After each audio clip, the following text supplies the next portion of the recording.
Welcome back to a special edition, another Bridge Up Brewing, Sturgeon Bay, Wisconsin episode, keeping it local, keeping it within Wisconsin in this case, generally in the Midwest, Division III schools. We have a special guest. We've been kind of teasing it for a couple episodes. We have fellow collegiate athlete, collegiate basketball coach, the reigning, defending, heavyweight athletic director of the world, the Rainmaker, nobody sweeter than Ryan Kane from Carthage College. Welcome to the program. Oh, wow. That is a hell of an intro. Thank you. I appreciate it. Yeah. I'm glad you didn't loop in the nickname from high school. That's better. It's better left unsaid. That's, maybe put it in the chat. What do you think my nickname was in high school? Drop it in the chat. Well, I'll tell you what, it's good that you brought that up right away because we figured, and, sorry if this, lets the secret out of the bag in the future.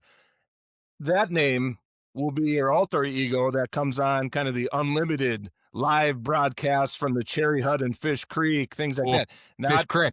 Fish Creek. Not the athletic director, Ryan Kane. That other guy can show up kind of incognito, maybe pull a hat down, put some glasses on. And who's this guy? He's fun. Wear a little blaze. Hey, before we get too far, can I make sure you have some business here? Like I'm assuming as a guest at Bridge Up, I should be receiving some sort of care package from Trent and the folks at Bridge Up. Is that?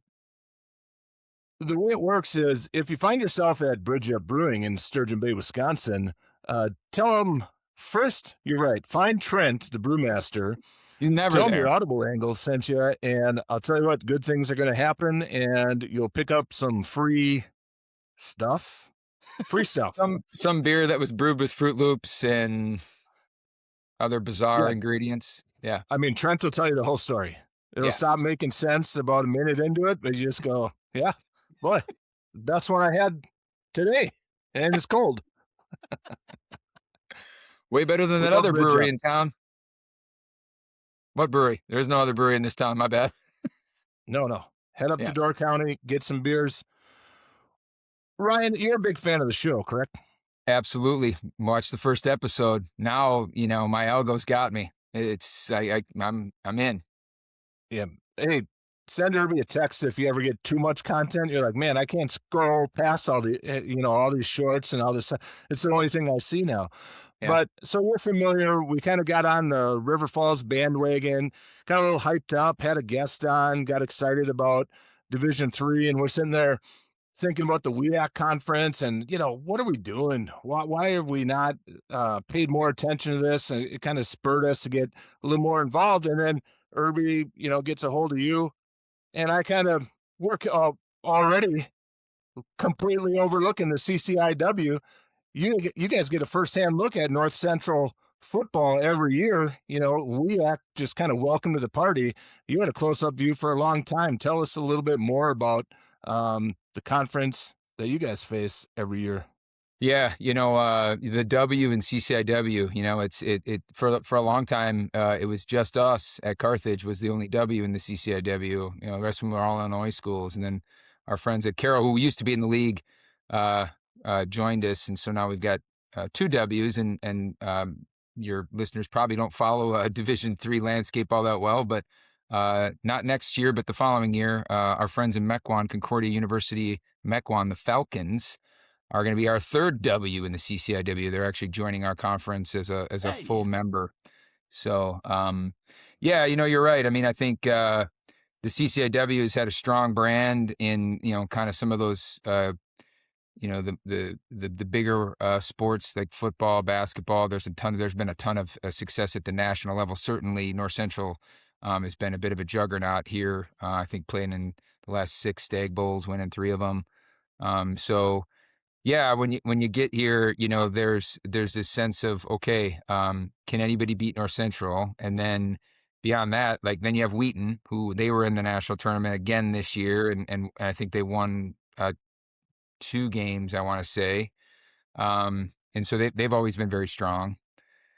So it's like, you look at like what success look like as a football program in the CCIW. It's like, man, if you can finish, 500, that's pretty good, right? I mean, it's like looking at, the Big Ten and the SEC. I mean, it's a powerful league. For years, I did my undergrad at St. Norbert, and that conference, Midwest Conference, now the NAC, like those champions always get thrown to the wolves. They've always got to play the WIAC or the CCIW in the first round of the national tournament, and it's always 60 something to nothing. It just shows you the caliber of talent in the Midwest. And what's crazy about it is, these kids they're Midwest kids.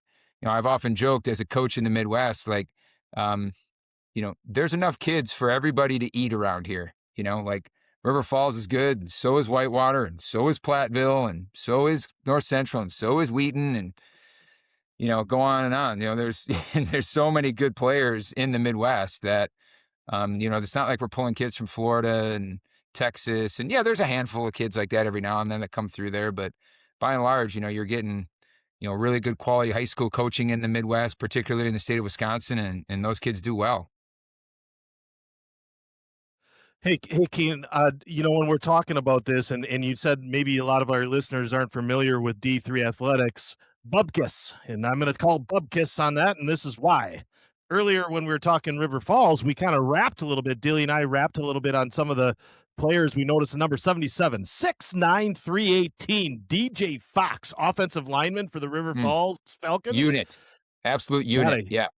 Got a look. He's heading all the way to JMU because JMU is a big listener for Audible Angle. They're like, hey, maybe we should listen to this. Maybe we should check this guy out. Woo! Jets setting out to James Madison. Lock it up, DJ Fox. But my point is this, Kaner. When you're talking some of the athletics that you have there, I was actually able to come down to your location this last fall, watch a little footy. That's soccer for all of you folks that aren't into the actual name of football and the right football. The world sport. Yes, sir. Thank you. The facilities that you have down there at Carthage are second to none, man. I mean, that soccer stadium, football stadium, that stadium, and the inside area that you have there. Nice facility, man. Talk to me about those facilities and how they help you recruit kids into that D3. And then I'm going to follow up with that question. How they help to get kids to Carthage, and then what your involvement in that recruiting process usually looks like as an AD. Yeah. Well, I mean, I will say a couple things. One is, we often say at our level, like, make it D1 where you are. There's this misnomer out there that, somehow Division I is somehow going to have the greatest things. And the reality is there's a lot of Division I programs that can't touch Arrowhead high schools. Or Kimberly High School, like and for some of them, it's a step down from high school. And the reality is that, good insert sport, right? Good basketball knows no division, good football knows no division. And that was an old moniker of, the former Green Bay Phoenix coach, Dick Bennett. He often said that.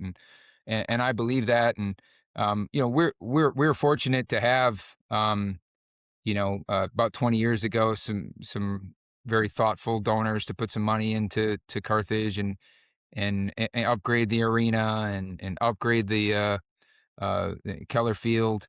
Our location being on the lake, it all looks great. Right off of Sheridan Road, so it definitely looks great, and that definitely is a help for us. And facilities are a big deal. I mean, you see it; it's a bit of an arms race. And the biggest reason I think it's a big deal more than ever is because think about when we were coming up.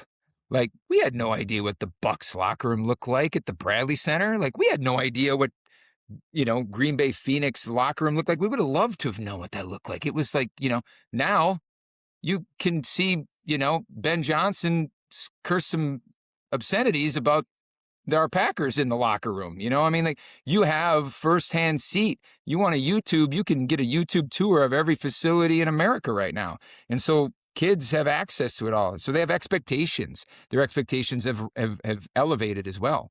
And so, you kind of gotta keep up with the Joneses, as a lot of people say with that stuff. But, when it comes to, my involvement with the recruitment, I mean, the reality is I'm trying to make sure that our our resources are such that kids that we currently have are prideful, and that there's a bit of a wow factor. When a kid walks in, he says, wow. And you can say, with tongue in cheek, you can give them the Harbaugh, like, who's got it better than us?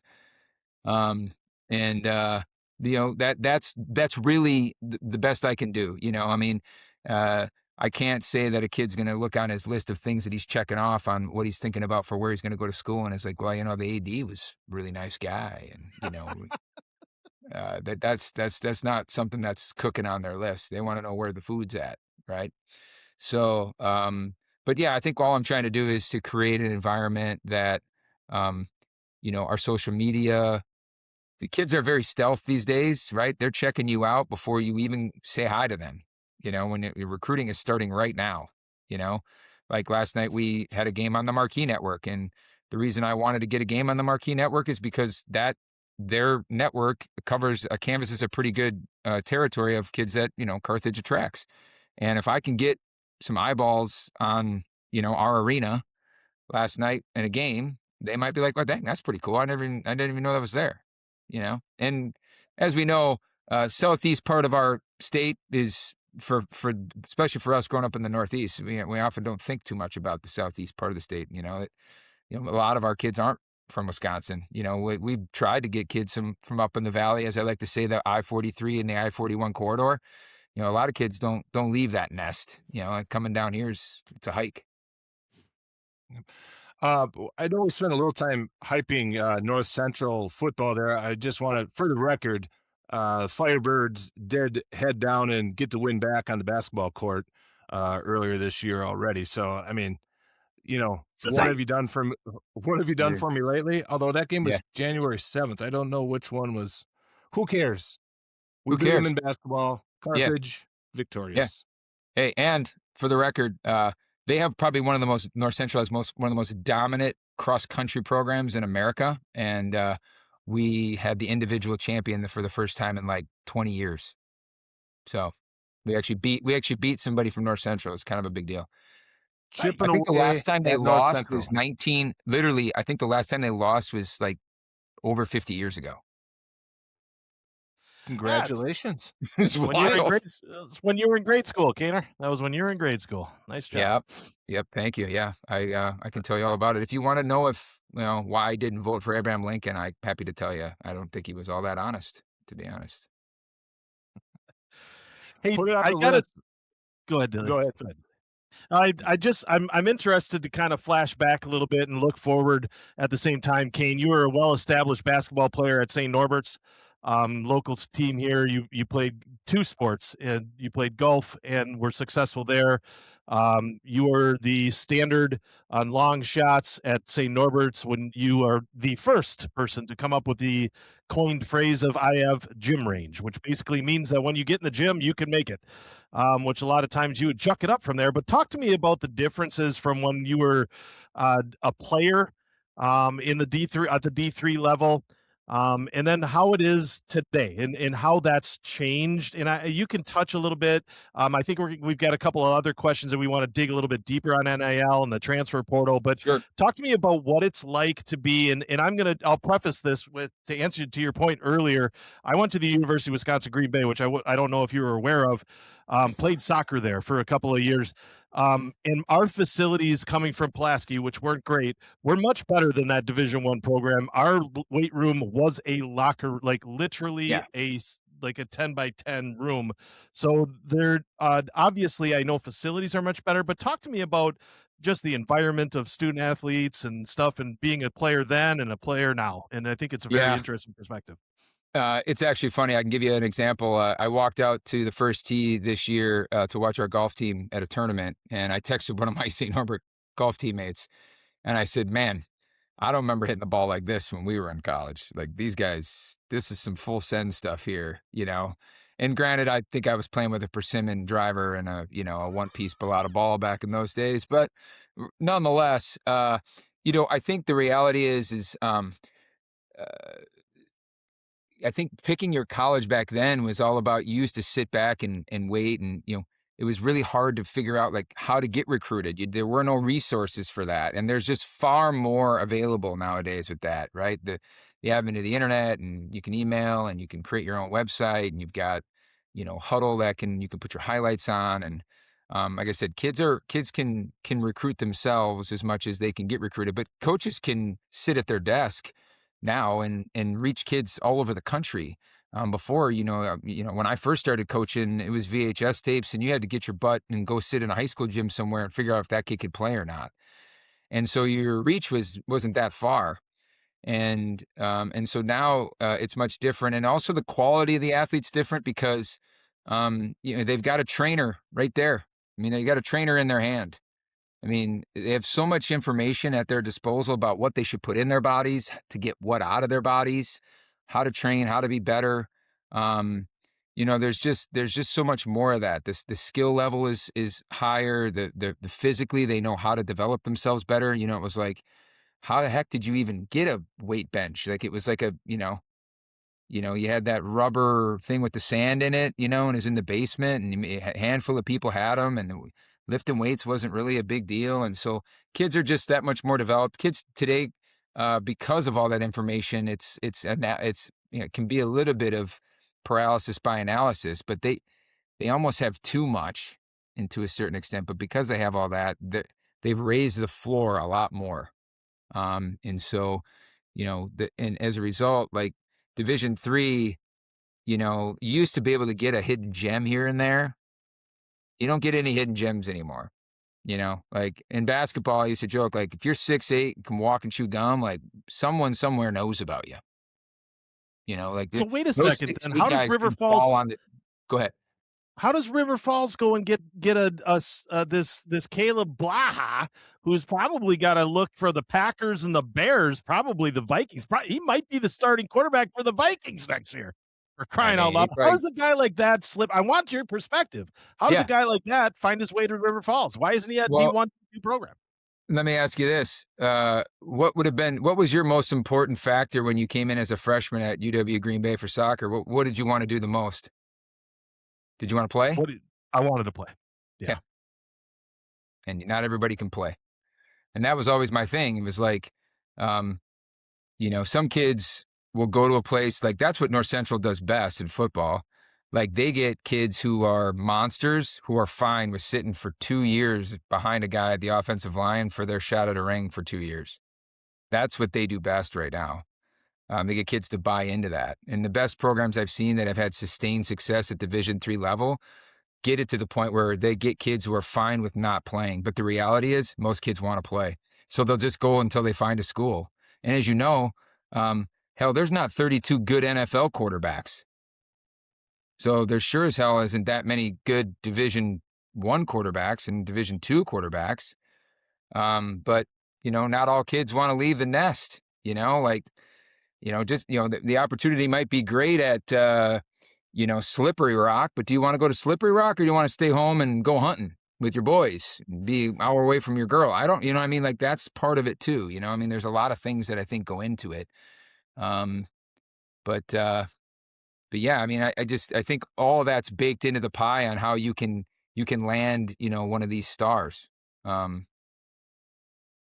We kind of teased a little bit getting into NIL and that sort of thing. It made me kind of sparked my mind there when you talked about staying home at your level. And I looked at the website during our extensive research. I know it is a factor for you guys at Carthage, and it is a part of the program there. Does that factor in on keeping guys from going to Slippery Rock? You can stay home and still, it's not the same scholarship situation as Division I, but you can help out in other little ways. Is that a real tool for you at this level? Well, I think it goes back to what I was saying before. Like, we want our facilities to feel as Division I as possible. We want our kids to have an experience that they feel like, you can't get at another place, or it's equivalent to that. When you're talking about, obviously it's not gonna be the same as going to Madison, but it could be the same as going to UW Milwaukee or Illinois State. Like, I don't know, that's what I'm trying to do. And so when we decided to enter into an agreement with Open Doors to do our marketplace, It's the same one that Wisconsin uses, and it's a platform for our kids. So I didn't want any kid to be like, well, you know, I can't make any NIL money there. Well, yeah, no, you can, and that's not it's not anything Carthage can help you with, in the sense that, like, you got to create the content, you got to create the money, the opportunities, but it's there for you. And so they can walk around campus feeling like, you know what, like, I'm on the same marketplace as John Blackwell is at Wisconsin. And, can they make the same amount of money? No, probably not. But the reality is not everybody makes that kind of money anyways. But at our level, you know, a couple $100, and you know what it was like being in college, a couple $100, maybe even if you can get up to it, maybe $1,000, like that goes a long way for a college kid.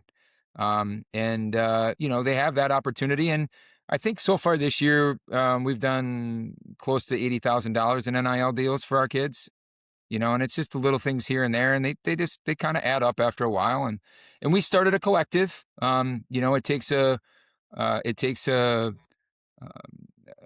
kind of a savvy business professional to say, you know what, I actually want to take the time to create this thing. It either has to be an LLC or a 501c3. The difference is, like, if you give money, it's a tax write-off or it's not. One's easier to create, right? An LLC is a lot easier to create than a 501c3 is. And, we had a couple individuals that thought, you know what, I want to help some kids. That's the only way to, like, directly impact kids. It feels like, the adage in life is, you try to create a little wealth so that you can give back at some point, right? And if you want to give back to your institution, it's donor intent. So do you want it to go towards, some new basketballs, a trip that a team's going to take, some new gear, or do you actually want to help a kid who, is going through something and they might need a little extra money to help pay for college? Because at our level, it's all about your academic merit and your need, based on your family's income. And then you got to pay the rest. And, it's getting harder and harder for kids to afford college. Literally have a list of questions, but I'm going to table those questions for a minute, and we need to talk about some serious stuff here. There's been whispers from many people within the Division III ranks for years. They came right out of Ripon, Wisconsin, that the guy that we're standing with and talking with was the John Calipari of recruiting in D3. I mean, you brought some kids in to the Ripon, the budding metropolis that it is, that Ripon is in Wisconsin. Yeah. You're able to get kids on Highway 44. Yeah, baby. And now I'm more interested. I know that there's one thing that Ryan Kane likes to talk about, and that's himself. But at this point, we're going to talk about how you're helping, right? And all of that experience, Kaner, that you've come up with, and the John Calipari kind of give that you give to that kid, that wink that you give in those gyms that you were going up and down from Illinois to Minnesota, all the way probably to the northern UP of Michigan. The UP, yeah. Talk to me about how you're helping your coaches kind of be that guy that these kids want to come to play for. Because at the Division III level, I've been through it as a parent on the recruiting trail, and I think a lot of times it comes down to the coach and the connection that player has with the coach. How are you able to get that and kind of convey your experience as a coach, and how does that bring value to you as an athletic director for all the coaches that you oversee?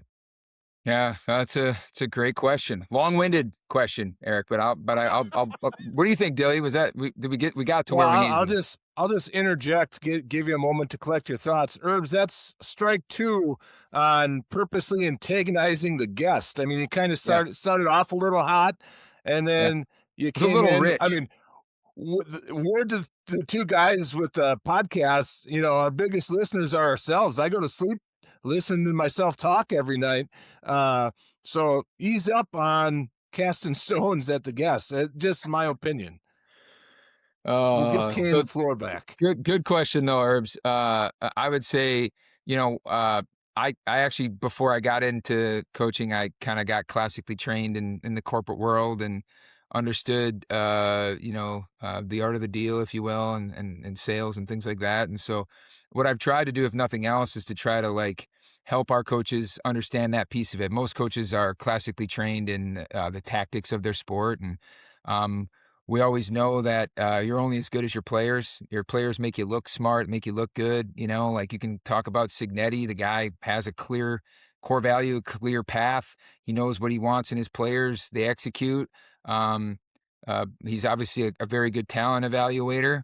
There's no question about it. But you know, Fernando, Becker, Surratt, like Black, those guys, those were dudes. He found good players, right? And so, recruiting's like shaving. If you're not doing it every day, you're gonna start to look bad. And so that's one of the things I tell my coaches is like it's something you gotta touch every day.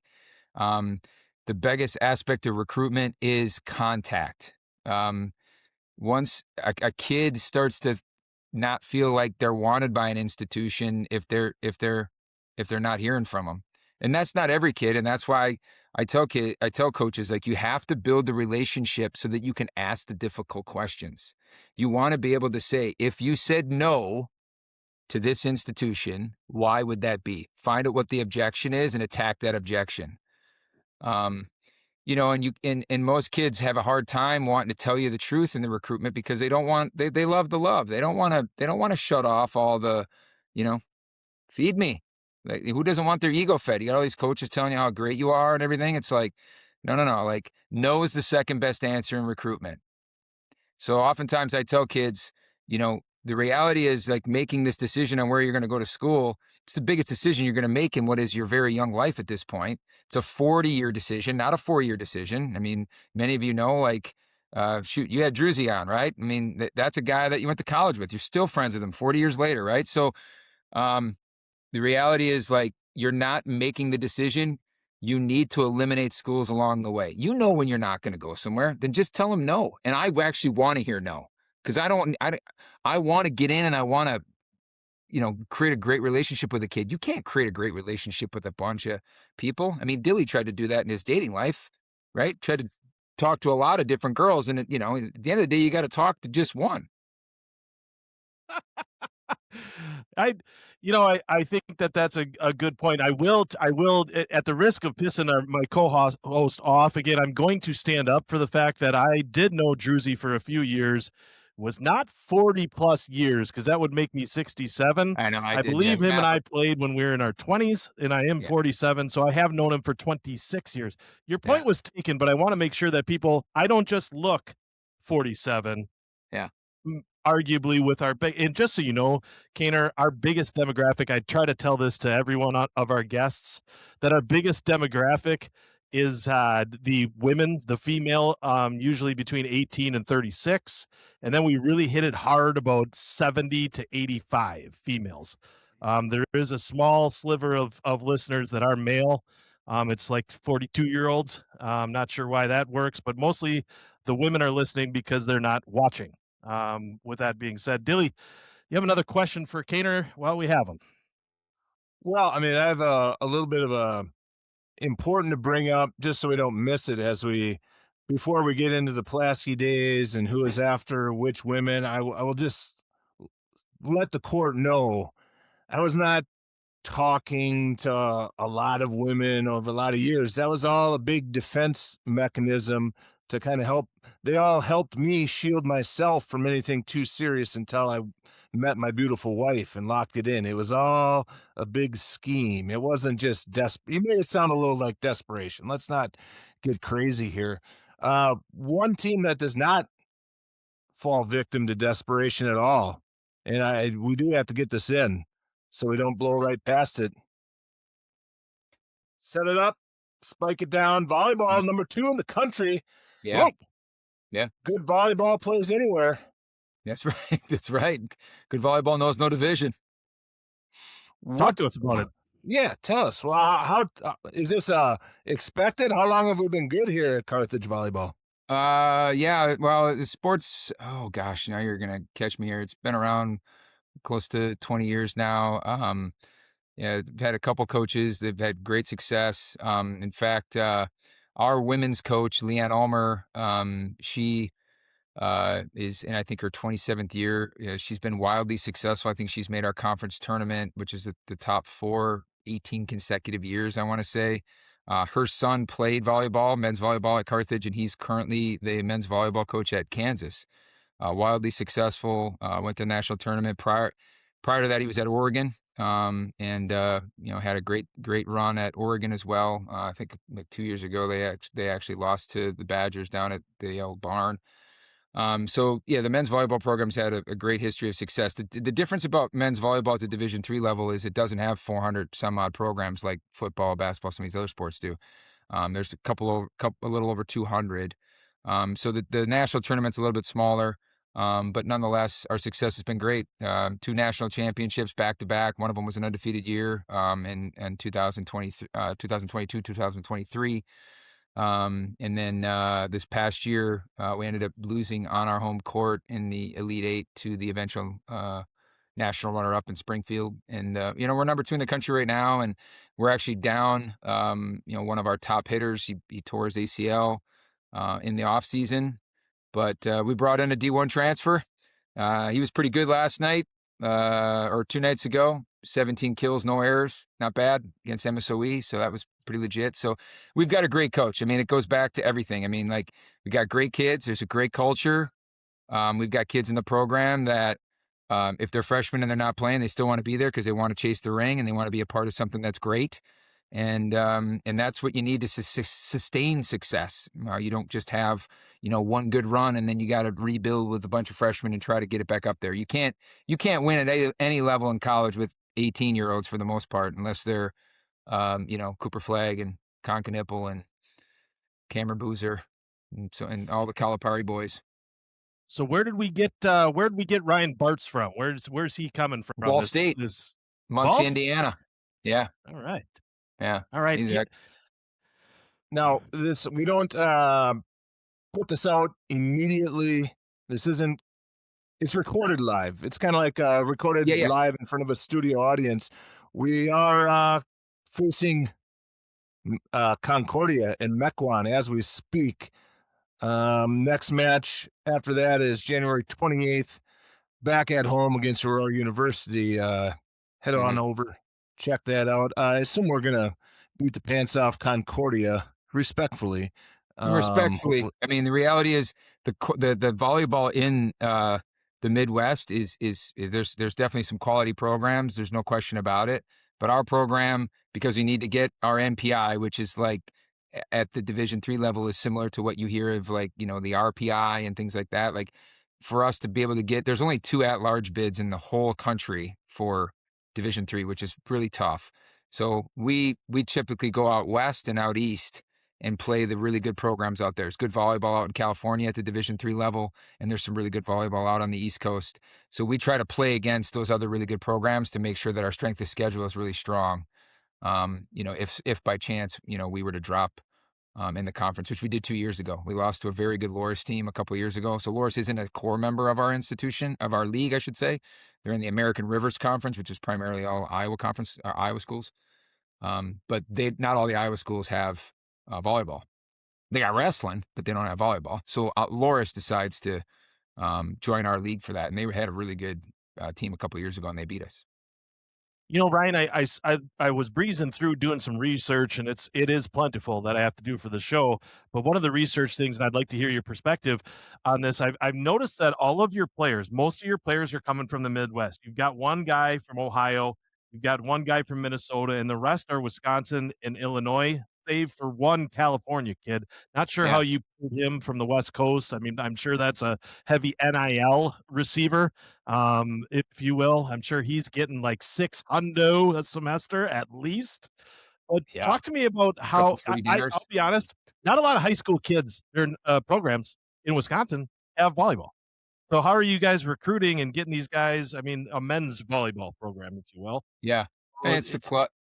It's primarily the club circuit. Our coach coaches at the club level, so he's tied into all the club kids, so he knows who those kids are.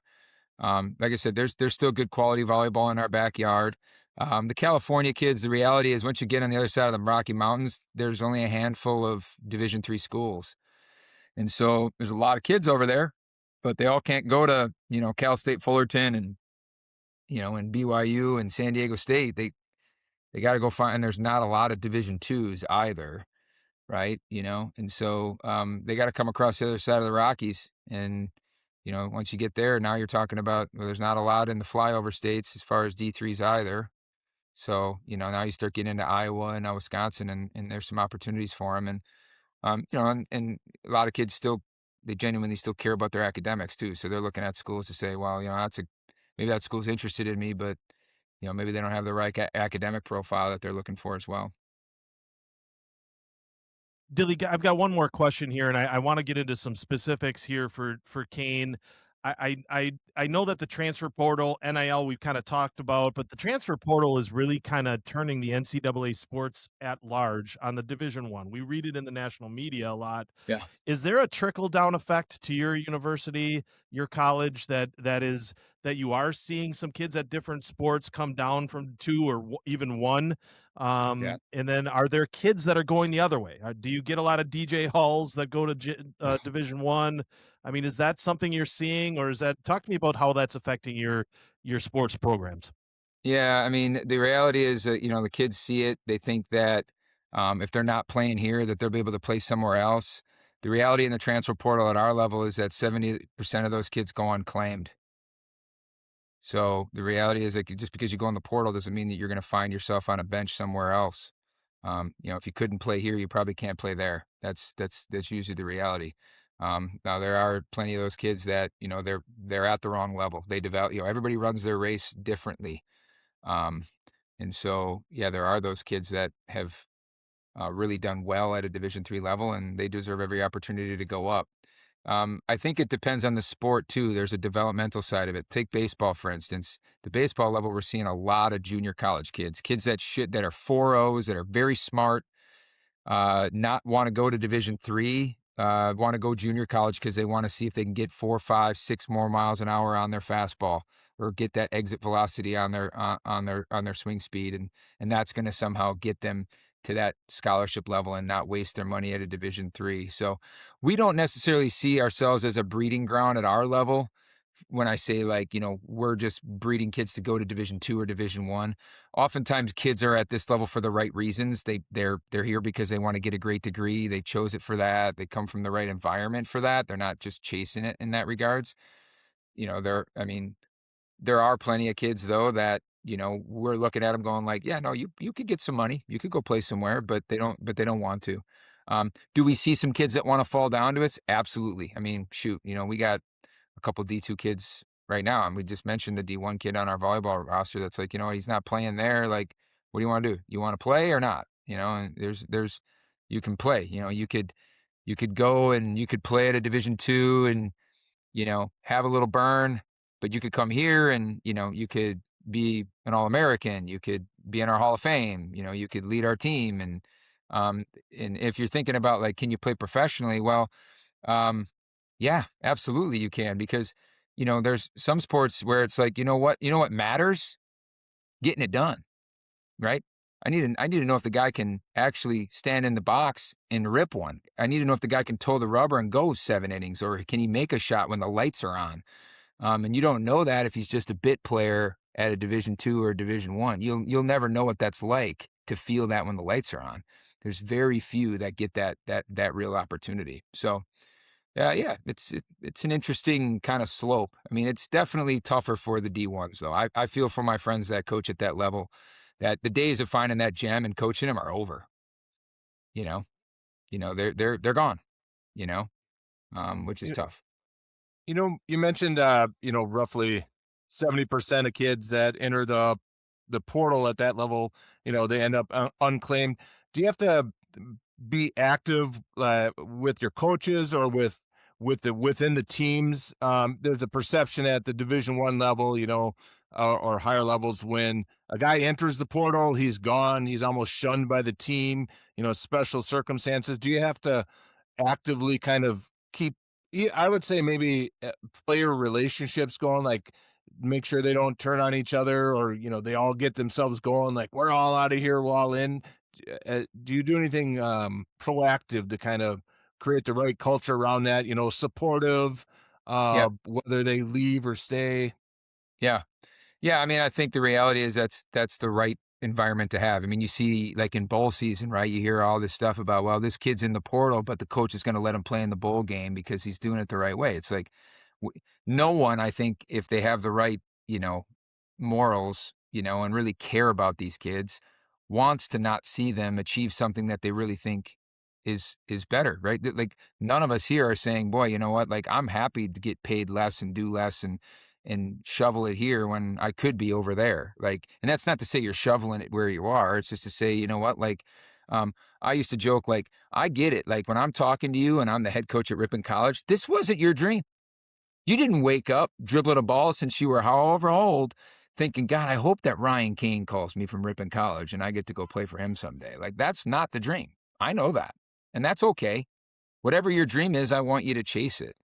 And if that dream is here, then let's keep chasing it together. And I hope that maybe we've created something that you can hold on to. But the reality is, like, the right move is to say, you know what, go do what you want to do. And if you don't get it, you're always here.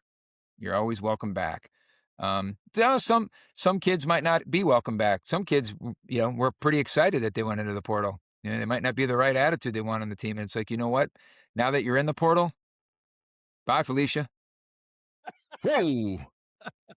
Hey, That's Keener, I've got a question, and correct me if I'm wrong. My research shows that they're at the D3 level right now until August of 26. I think kids can do a self-release form at the D3 level that they can actually kind of wade the waters for 30 days, and Yeah. then they're not officially in the portal, correct? And Yep. then they can then decide so that they don't lose a spot. So what Dilly was talking about, so that they aren't shunned by the coaches or the teammates, those kinds of things. They can kind of see what's out there before they go kind of dip their toe in the pool, if you will. Ooh, Yeah. icy cold. I'm going to come back. That'll Yeah. change in August. But do you think that is something that is going to help the D3 sports area to kind of mimic a little bit more of the D1, D2 level, or is it going to hurt? Do you think that's a Well, factor? it was a point of contention at the NCAA convention. That was one of the proposals, was we had to put kids in the portal. Like at Carthage, we actually don't put kids in the portal. They can come to us, and we actually don't put them in there. We give them their outright release, and their outright release allows them to talk to anybody. Remember, the portal doesn't. NAI schools do not use the NCAA transfer portal. So, like, by getting your outright release, you're actually allowing yourself to talk to more schools. If you think by just putting your name in the portal, all of a sudden some coach is going to be getting on there one day and go, oh my God, Jim Dillenberg's in the portal. We got to go get that kid. Like, that ain't happening, right? So you're better off trying to go out there and actually market yourself to the schools that you think you want to go to. And the D3 self-release has been around since I was in school. So it's been around forever. I think it's kind of a shady deal, to be honest. Like, I think it's like, you know what, if you think you want to go talk to this guy over here and not let me know about it, that ain't right. I've never been a big fan of the self-release. I get the why we have it, right? It's what you said. Well, maybe I want to go see if I can go. Listen, like, if you're thinking about leaving, you should be telling your coach. Just like in the recruitment process. If you don't want to be here, just tell me no. It's okay. We as coaches here know a lot more than we hear yes. So rejection is okay. Just tell us no and we'll move on. Go ahead, Urbs. I just, I wanted to kind of touch on maybe a couple of other points, Kane, and I want to get to your thoughts on the environment, the culture at Carthage, and how many years have you been at Carthage right now, Kaner? I'm in year 3, so Year 3. So 2 full years I through. Yep.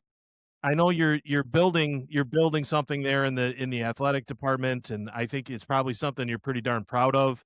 So I want to give you a platform here to kind of talk about what kind of an environment, because we talked a lot already today about recruiting kids, but I'm guessing that you're also recruiting coaches at certain levels. I mean, there's an in and out Absolutely. of coaches. Yeah. So talk to me about what you are proud of and your coaching staff and all of your administration that you're working with. And I know you're hand in hand with some of the, academic sides and stuff. Yeah. Talk to me about the culture that's at Carthage and kind of why people should be coaching there and playing there. Well, first it starts with the institution. I mean, I hate to be, a little bit cliche, but that's, you heard Signetti talk about it the other night after the Natty. He talked about we have the right people and the right institution, and that's what's going on. I mean, right now, honestly, higher ed is under siege.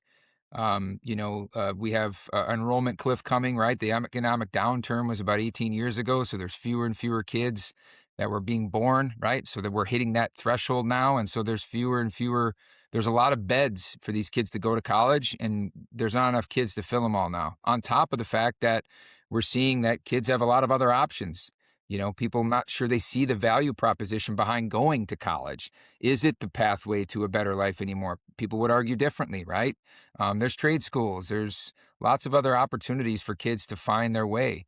And so what you have to have is, first you have to have an institution that has the right degree paths, the right programs, the right faculty, the right environment, and Carthage has that. I mean, right now our enrollment is off the charts. I mean, the only private school that has more applications and more deposits over the last few years is Marquette. I mean, we are absolutely, killing it, if you will, in recruitment, and kids genuinely like Carthage and they come to Carthage. Okay. So you have that, which is great. The campus is great. The location is great. I mean, we're in that beautiful corridor between Chicago and Milwaukee, lots of opportunities. Think about all the industry coming to Southeast Wisconsin, right? Eli Lilly, Microsoft, Snap-on, SC Johnson, Haribo, Amazon, Uline, they're all here, right? And they've all got opportunities for our kids in a variety of ways. So we have that stuff right in our backyard, which is really what kids are looking for. They want outcomes. They want to know, like, is my degree going to get me really where I need to go? And so we have that. As far as the coaches are concerned, like, I joked with my coaches in my first meeting. It was like, I didn't become an AD because I love being in meetings and talking to people all around campus. I became an AD because I love being around coaches. We are type A psychopaths. We love competition. I love that environment. I love competition. I love wanting to beat a team in recruitment. That's where it wins. You don't win on Saturday if you don't win on Friday night in that gym at the high school game with that kid. You gotta embrace and love that. I love the idea of being in competition, and I love the idea that, like, this is the most formative 4 years in your life as a young person. You really become who you are between 18 to 22 years old, and coaches play the most significant role. If you want to do something really impactful in your life, be a teacher and be a coach, because you really get to it. Meet anybody that's successful and they'll tell you all about, their third grade elementary school teacher or their JV coach or their college, right? Like, that's what it's about. And I want to surround myself with people who believe in that type of mindset. And I want to help them too. I genuinely believe that I have a skill set that I can help coaches achieve things and help them be polished. I do a lab once a month, and we just talk about coaching. This past week was literally just that. I sat down, I said, here we are. My winter sports, you guys are halfway through your year. Spring, you're just baseball. You guys are right around the corner. Everybody's in a different phase of their life or their season. What are you working on? What are you dealing with? And then let's talk about it. And it's great. While you're talking, Kane, what was really weird is I actually just sent in my resignation. I will be actually looking for a coaching job somewhere at a university. I actually just put my resume into 36 Division III schools. And please take a look. My name is Eric Urban. Looking to lead any program. I've got a little history and a little bit of everything. If you have a ping pong program that looks for a coach, I'm looking for that.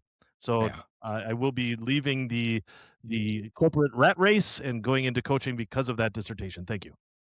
Urbs, I was actually checking out the website during the research, many weeks of research on Carthage, and I was kind of expecting you to make this sort of pitch. I believe, correct me if I'm wrong, Kaner, the soccer coach is relatively new at Carthage, correct? That's not exactly a spot available for Irby at this time. Has been there 2-3 years. Does that sound right? Are we claiming that Irby has is keen intellect in the game of soccer? I mean, I'm not sure that's his sport where he would be best suited. We have an e-sport program too. Swimming. I've seen you swim. You're not a bad swimmer. I would just say this: like, don't put me down as a reference. You wouldn't want anybody calling me on your behalf. I'll just say that. Damn it, you're our guest. Get over it. Many would say the strikers on the soccer field or anybody forward on the field know the least about the game. So, you know, you had a coaching run. He knew how to strike a basketball off his foot too. Hey, took 49 minutes. Took 49 minutes before we got the old sectional final mishap by Eric Urban. Let me tell you what, folks, there's been 2 mishaps from Eric in sectional finals, and they are memorable. One for Kane and one for all my soccer buddies, but neither one of them equated to a state tournament berth. You're welcome, Kaner. And both related to your feet, oddly enough. Yeah. Get those things checked out. Kaner, I don't know if you know that the Audible Angles kind of spawned off a show called Jim Goes Personal, very popular podcast. It was at one time it was ranked the number 2 podcast in my house. It's now down to number 3 with the Audible Angle inching ahead of it. But I still like to get personal sometimes, and I think we're at a point where we can get personal. I think of this often, actually. I think back to the Illinois Dragons. I think back to Pulaski High School and coming through the PYO, Bruce Urban and Dave Hansen program, into the Wayne Holla program, into Mr. Bonashinsky and Byron Bulow, and eventually up to the Fred Kessley level. Rest in Give peace, us a Ray. little reflection on the coaches, and that was all basketball for people that don't know. I've always relished the fact that I can say I had good coaches all through youth sports and all the way up through high school, and how valuable is that, and was it for you, and how your career panned out? Yeah, it's far. invaluable. You often say, when you ask somebody why they're a coach, they often tell you it's because of the impact that a coach had on them. And that's absolutely true in the case of Fred Kessley for me. But that's not to say any disservice to the other gentlemen that you just mentioned. All those people I looked up to. I mean, I thought they were Bobby Knight, back in those days. I thought they knew everything about the game, and I hung on everything they said, and I wanted nothing more than to please them, and I grew up in a house where they weren't athletic, so it wasn't like I was getting anything at home that was going to, reinforce, they were just supportive, which looking back on it, I love that, I'm uniquely qualified to be able to talk about sports with my kids, but it's probably the last thing I want to talk about with them. I'd rather talk about all the other stuff, about how to be a good teammate and all that other process stuff, and less about how you're going to be able to become a better skilled. But yeah, I mean, it's absolutely what makes this. I think honestly, that when you look at the state of Wisconsin, there's just so many good coaches everywhere. Like even when you just talked about high school, you played football. Like everybody grew up wanting to play for that next guy, right? All the way to they wanted to play for Morgan, and we thought that guy was like Vince Lombardi. And so, yeah, I mean, it goes back to what I said before. I mean, you want to do something real impactful, get involved with youth sports and spend those countless weekends and time with those kids. It's really impactful. Herbs, any Wayne Holla memories you want to share? Well, oh yeah, I do. Kaner, we can reminisce about this one. I don't know. I think maybe you were in the gym or maybe you weren't, but we had an 8th grade. I think you might have been gone. You might have been in high school. It was our 8th grade year. We were up in Oconto. Wayne Holla, that was when I actually just caught up with Wayne at one of the Pulaski High ball games. I'm going to ask you real quick, Dane, where was Wayne Holla sitting at that high school varsity game? Front row across from our bench. Yep. You got every her. time. He was there, and he was there again, and he again asked me if I was gaining weight, and I really appreciate that, Wayne. Shout out to you, and the answer is yes. But here's one of the things. My fondest memories about Wayne Holla was he definitely went all Mr. Knight on the Oconto referees, because I believe at that time we could have 4 people on each side of the. No, we could have 3. Was it 3 or 4, Dilly? I think on each side of the free throw line when we were shooting free throws. And somehow Oconto thought they could have 5, and so did the referee. So there was one extra guy that was literally like standing next to the free throw shooter, like even with him. And there was no, they just let us shoot. Of course, the guy missed the free throw because the guy was whispering at him, and Wayne just went Not so. Literally threw a chair across the floor, and I think I don't even know if he got a technical. Like the referee was like, "Hey, all right, you know, it's that's the rule. You can have as many as you want on the line. Here's your chair back, Mister Coach." And I think we ended up losing that game. I will say, looking back on it, Wayne Holla may have been the Gene Steratore of our generation. Like, that man knew the rules of every sport known to man. Yeah, Well, he's a staunch referee, did all the basketball refereeing, was a fiery guy on the bench. Yeah. I mean, and Dilly and Ryan, I think you guys are right. We had some great coaches in the basketball circle for many, many years. It was kind of our own fault if we weren't good, because we had all the teachers, and there was a bunch of teachers. Kane, my junior year, your senior year, I think we had like 8 coaches on the bench, one of which had, I mean, pro level experience. Yeah, Ripley, yeah. With the Ripleys. Yeah. With Ripley, we had all kinds of stuff there. There wasn't a guy that couldn't give you knowledge on something. They're trying to recreate that at Pulaski. Don't forget when Woody would come by practice, you know? Woody would stop by. Rest in peace, Woody. Woody would stop by and tell you.